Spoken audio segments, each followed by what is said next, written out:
Guys, it's Luke from 13 Motorsports. We got an awesome video for you today, sponsored by Vibrant Performance. They've hooked us up with one of their oil cooler cores, a bunch of fittings and lines, and it's gonna be super cool, no pun intended. About now, we're about to take off the front bumper on the GR86, which is super easy.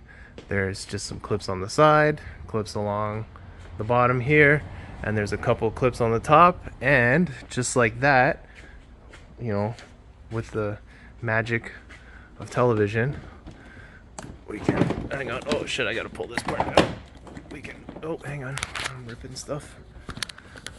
Yep, unclip it and disconnect your lights here. One, and then, oh, someone already disconnected theirs.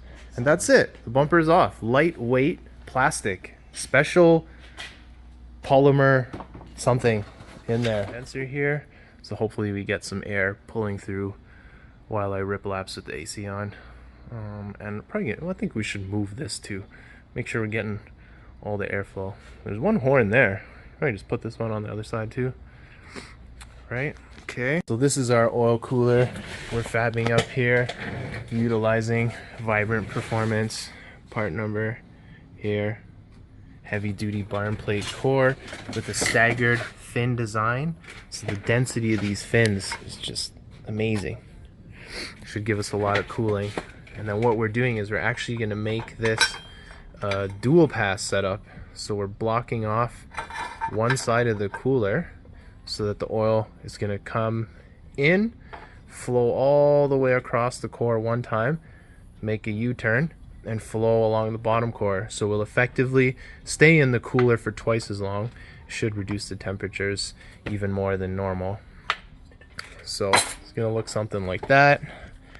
And stay tuned. Alright, so what you do is you place your divider in between the rows and seal it off. So now you've got a dual pass.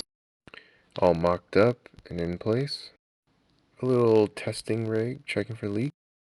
And here we have the first prototype, and made a little bracket here to retain the sensors, one of the end tanks, core, and there are the fittings that are both going to come out on the side. Double O-ring seals on the spacer for this oil cooler setup. And what to do is put a little silicone in there just to hold the O-rings in place when you flip it over. See how I dropped that one there, but I put a little dab of silicone to hold it in place, and it's a lot easier to install that way, even one-handed. Here's the locking ring that comes with the kit. So what you do is you install it, torque it, and then fold the tabs so that they retain the threaded nut in the middle there. A little bit of insulation to seal the core off to the heat exchanger. This is 1 quart of oil.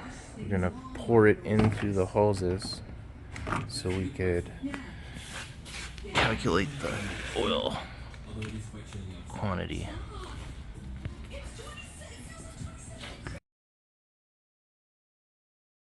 Okay, so we filled it up with oil.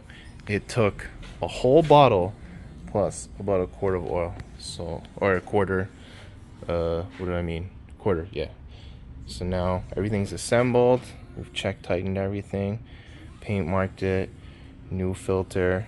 We filled it up from the lines here. And then I'm just gonna start it up tomorrow and see how it goes. Yee.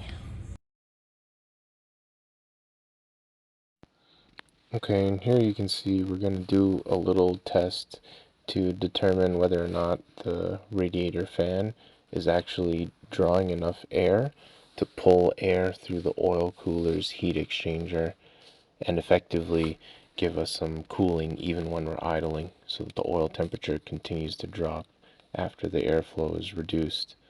And there you can see the tissue is actually getting sucked on to there.